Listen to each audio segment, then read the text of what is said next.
Hey tennis players, this is Raj, and I am creating this series of videos to dive deep into this website called TennisRecord.com and how it does all of its calculations under the hood. I am not affiliated with TennisRecord.com in any way, nor am I affiliated with the USTA other than being a member and a player. So I'm just a guy who just plays a lot of tennis and was curious about all these ratings and the underlying math that drives it, and so I decided to, reverse engineer it best I could and share what I found with the rest of the world. This first time I've created videos like this, so you may find that I talk a little bit slow and that I over-explain and I'm a bit repetitive sometimes. For that, I apologize. I know some of you want to get through this as quickly as possible, so if playing this video at 1.5x or 2x or whatever speed you want, if that helps you get through it faster, then feel free, be my guest. I will not be offended.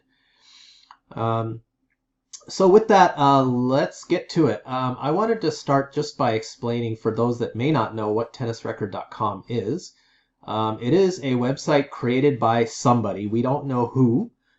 There's no place on the website where the author of this website is identified in any way. And I suspect that's very much intentional.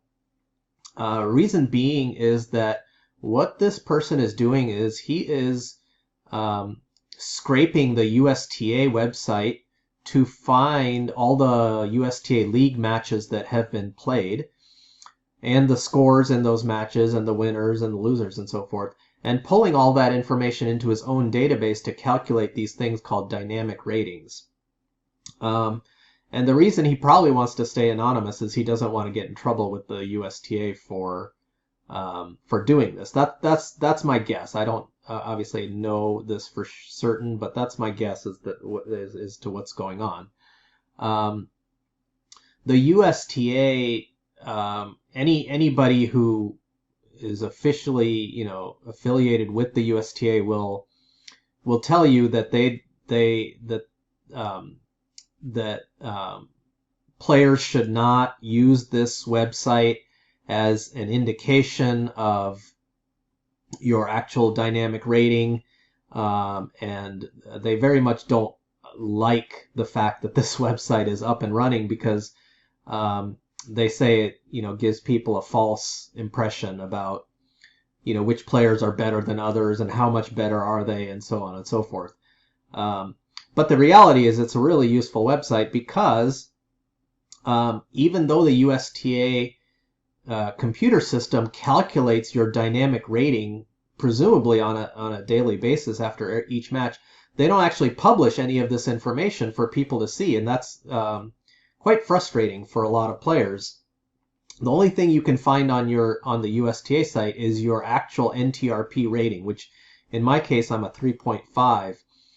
And that's all I can see, and that it's going to stay that way all year long until possibly December, when maybe I get promoted, maybe I get demoted by half a point, right? Maybe I go up to a 4.0, maybe I go down to a 3.0.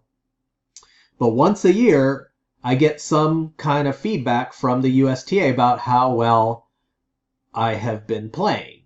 And that's just not enough, right? Players who are, even semi-serious about tennis, they want to know after each match, how did I do? Did my rating go up? Did it go down? Was I playing against opponents who are clearly better than me, or did I lose to some opponents who we really shouldn't have lost to?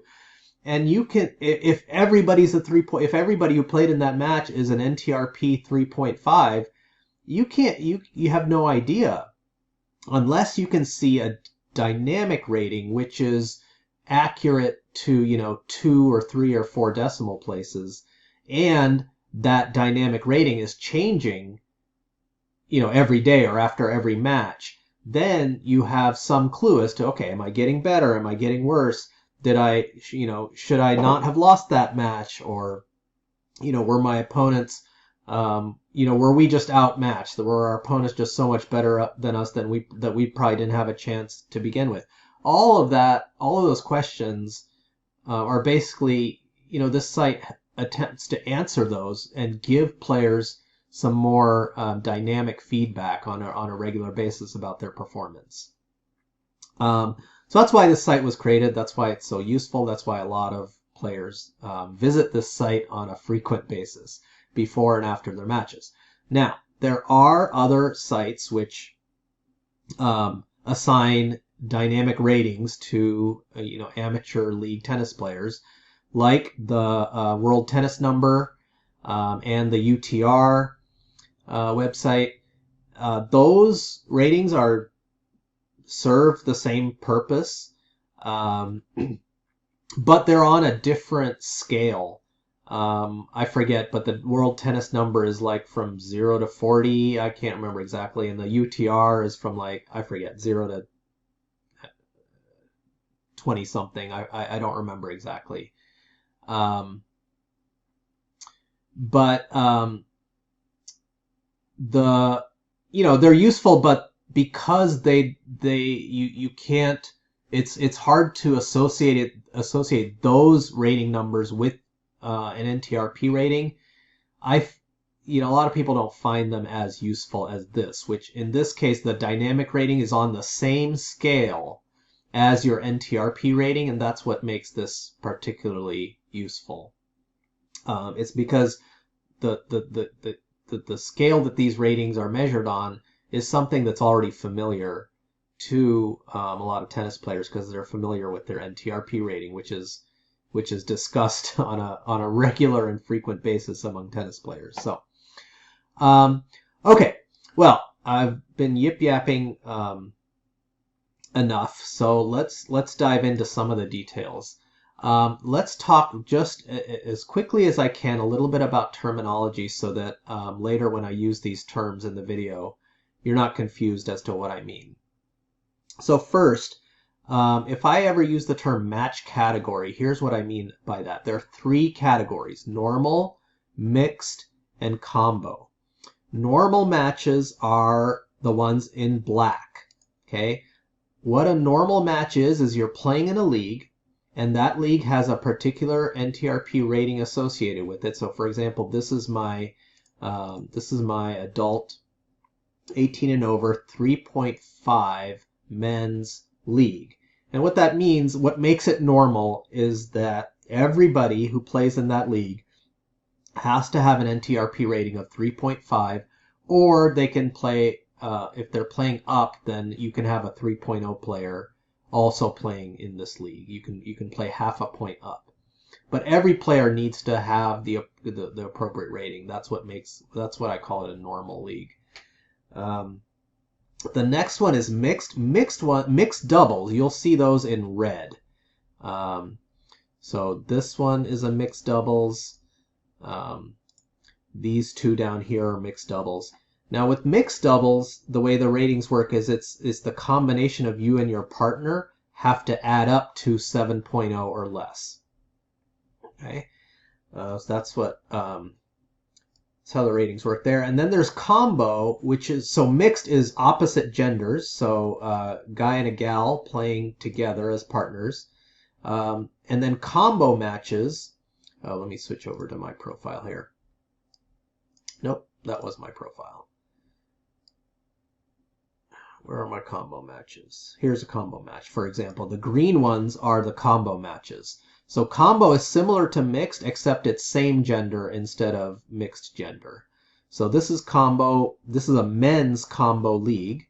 And again, the way the ratings work is you and your partner have to add up to 6.5 or less in this particular league. Now, the reason I mentioned those match categories is because the ratings for the ratings for mixed and combo matches do not count towards your actual player dynamic rating. So, mixed and combo matches won't affect your NTRP rating, and all three categories of matches, normal, mixed, and combo, in terms of dynamic ratings, at least on tennisrecord.com, they're all kept separate. It's like totally separate buckets. So in fact, I wish the website were designed such that he would show the three different categories of matches on completely separate pages, so they're not mixed in with each other, because it gets confusing. When calculating my actual, normal dynamic rating, I'm not going to look at any of the red or green matches. I'm only looking at black. And that's what you'll find as I go through this video today. I'm going to be focusing on just the normal category of matches. Okay, enough about match category. Let's move on. So player, that's me in this case. That's me right there, Rajiv Goyal.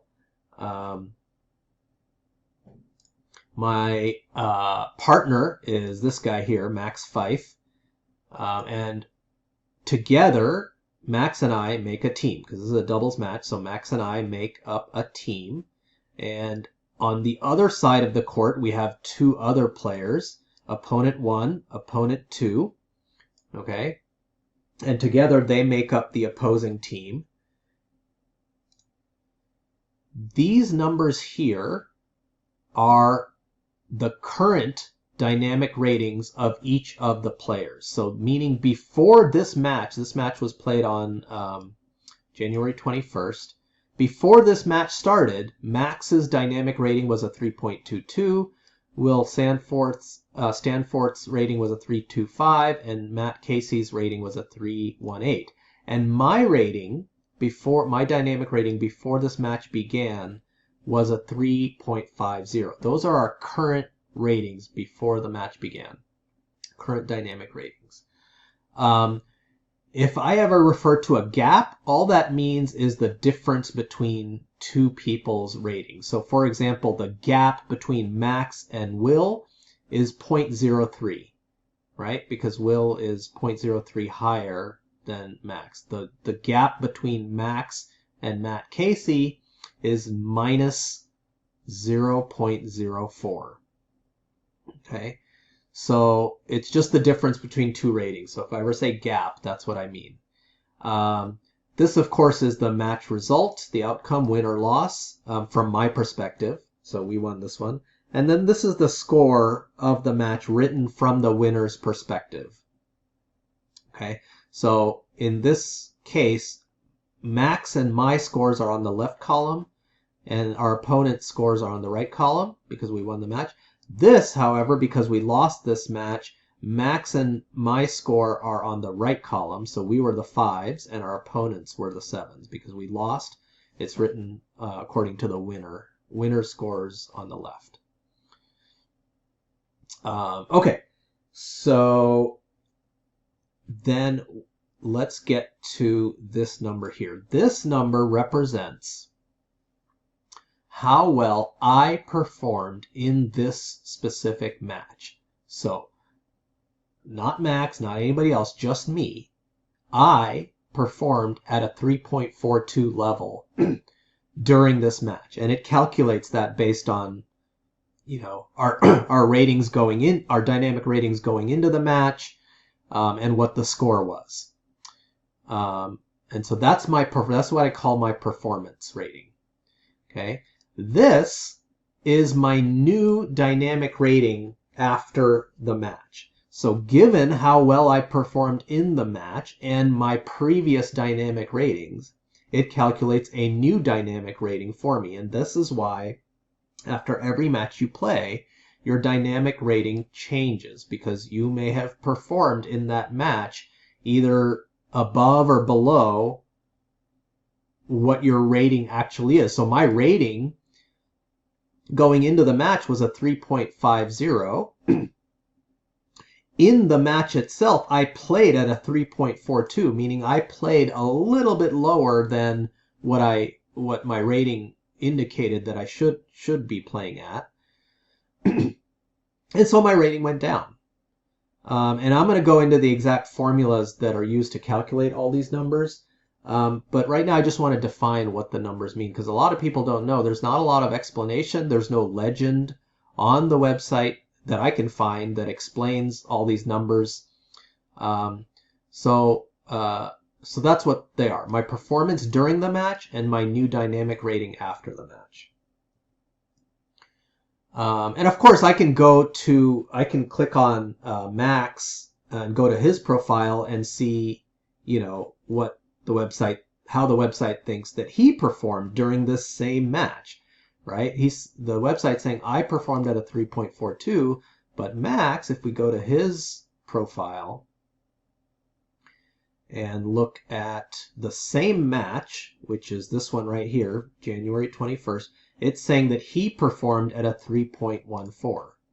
Okay? And then this is his new dynamic rating. Anyway, let's go back and let's get into how these ratings are actually calculated. Now, for the purpose of this explanation, I am going to first look at singles matches because it's a lot easier to understand with singles matches when you really only have two players on the court, one on either side.